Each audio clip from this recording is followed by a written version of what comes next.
Now, let's take a listen to what the Prime Minister had to tell his colleagues earlier. As captain of the ship, aware of the lake that is constantly widening as water floods our holds, I say that our duty is first and foremost to immediately set about plunging it and to do so together. If we want to save the ship that we are on, that our children are on, we must act without delay. Il faut agir sans retard. Submission to debt is no different than submission by military force.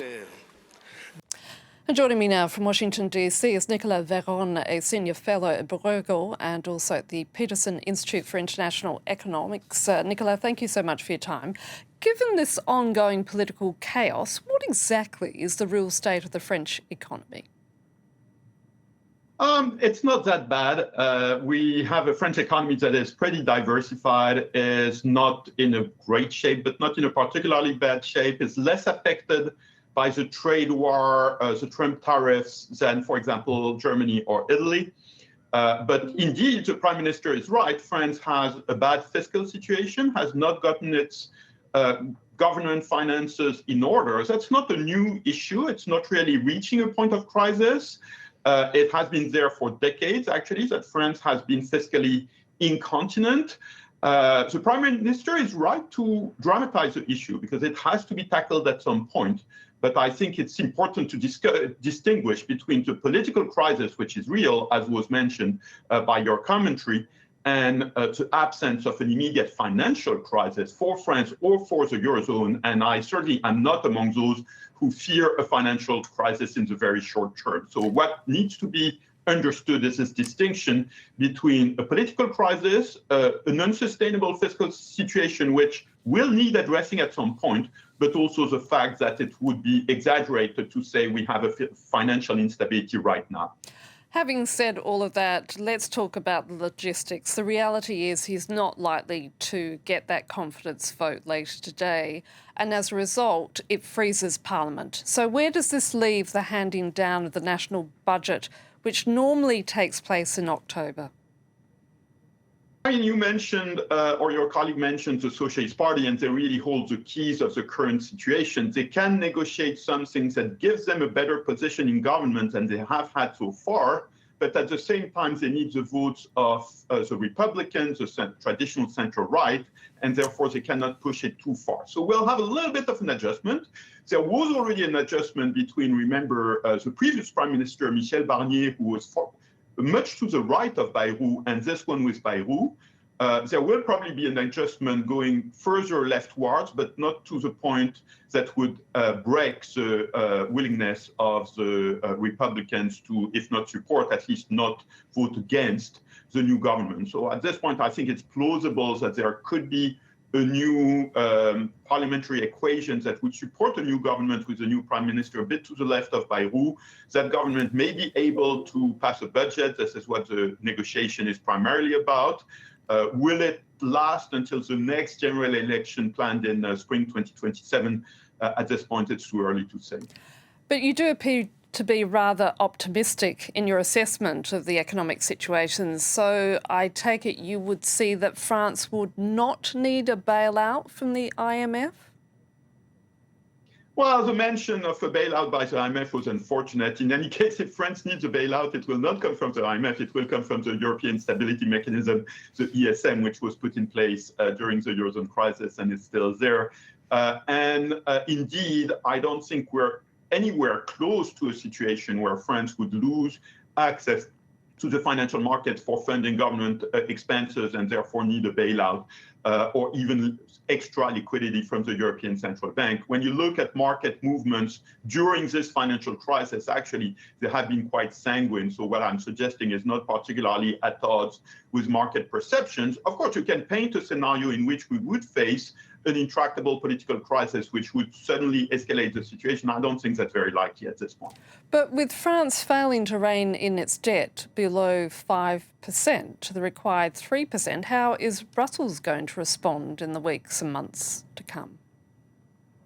Well, whether we like or hate that situation, what we have learned over the last 25 years is that what really disciplines at least larger European member states like France, it may be a bit different for the smaller ones, is not the kind of administrative discipline from Brussels and the fiscal rules and so on and so forth. Essentially, France has happily ignored those rules and those assessments for 25 years. I think that's bad. I think it's bad policy, but that's what France has done and hasn't suffered any bad consequences for that. So that can continue. What matters is the market discipline. There's an increase in spreads, in yields, in cost of borrowing for the French government. And at this point, you don't see the market panicking about that. And actually, there's a little bit of a situation which is frustrating for people who want to see, with good reason, France correct course in terms of fiscal sustainability, is that you have a lot of money going from the United States to Europe, long story short, because of the policies of this Trump administration. And that, all things equal, makes it easier for the French government to finance itself. So in technical language, that's called spread compression. And therefore, the market signals to the French government are not maybe what Prime Minister Bayrou is implying they should be, precisely because it's a moment where Eurozone member states in general, and France among them, find it relatively easy to find funding given this kind of macro geo-economic situation. But you were talking there about market perceptions. So obviously all eyes are going to be on what happens with a slew of key sovereign debt ratings review expected in the coming weeks. To begin with, this Friday, Fitch will be reviewing its AA- rating with an expected negative outlook. Surely all of this does not sit at all well with either the markets, yet alone with the French President Emmanuel Macron.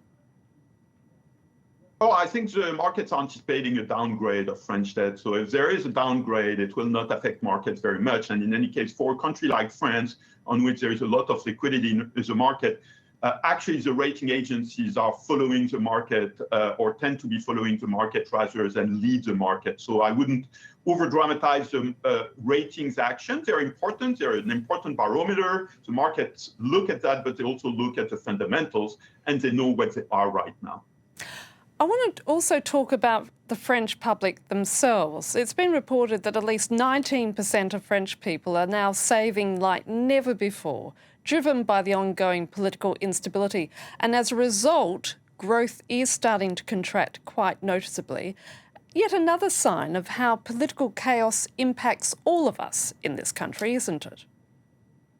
I'm not going to dispute your numbers. But I think the main point is the ones that Bayrou has made in the snippet that you broadcast. This is bad long term. This is basically stealing from the younger generations to the profit of the baby boomers, as he controversially put it. And I'm a late boomer, so I'm part of the problem. So I think this is true. He's right. His analysis is correct. And by the way, his budget proposals were reasonable. So we have a problem of collective public responsibility in France and also of public perceptions, because we have this paradox, which Bayrou has tried to address, that the younger generation actually are not really acting for their own benefit, because it would be in their benefit to correct course now in terms of the fiscal situation. But that's the French politics. Again, I think they're hitting boiling point in terms of political crisis and political instability. They're not hitting boiling point in terms of a financial kind of instability, as we have seen for other countries during the Eurozone crisis. And of course, as you say, there are two different approaches to this, the markets and social unrest, or the political instability. You have the Bloc on 2 movement calling for people to bring the country to a standstill on September 10th, not to mention a series of nationwide strikes on September 18th. How will all of this feed into the country's economic standing? It will be very interesting to see whether this let's block everything movement on Wednesday achieves a lot of success or limited success or no success at all. I think at this point nobody knows, because this is a leaderless, unprecedented movement, and people rightly draw a line between the yellow vest movement of 2018, 2019 and this new movement, but it's not exactly the same thing either. So we will see.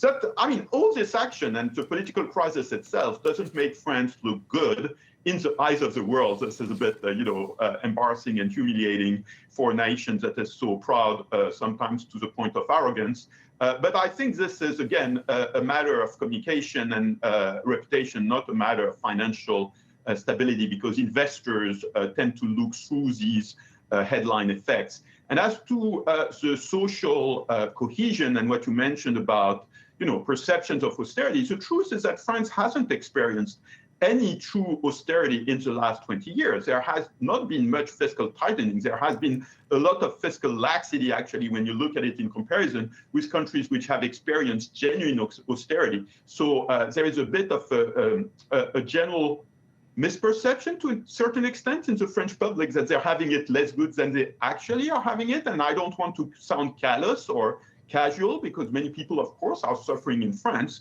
But if you look at the government spending and public services, there have been very generous public expenditures for the French public, and you see that in any kind of facts-based analysis. So I think there is no contradiction in saying that there is a need to correct course in terms of the fiscal trajectory of the French Republic, and at the same time, the fact that it's possible to maintain a high quality of public services as currently exists in the country. Nicolas, just a final question and briefly.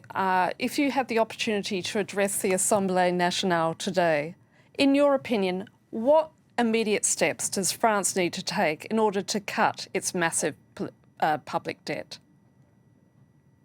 Well, I'm not a politician, so it's not really a question I can answer. I believe the budget proposal that Bayrou had presented was by and large quite reasonable and balanced. Obviously, it will not be adopted as such, and there will need to be some adjustments. I think those adjustments should be made as Bayrou suggested, but with somebody else in charge, of course, with the long term in mind. That means that we should not just look at how to plug the gaps this year, because in a way, it's not the most important thing. We should make sure that there is a potential for growth and productivity in France. We can have successful entrepreneurs, successful high-growth firms in the country, as is currently the case, and we could have even more of them. And ultimately, that's what drives growth. That doesn't mean that public services have to be sacrificed to the interest of business, but at the same time, we need a high growth potential if we want to be able to repay the debt ultimately, or to keep a sustainable fiscal trajectory, to be more accurate in my wording. Nicolas Véron, it's been a pleasure speaking to you. Thank you so much.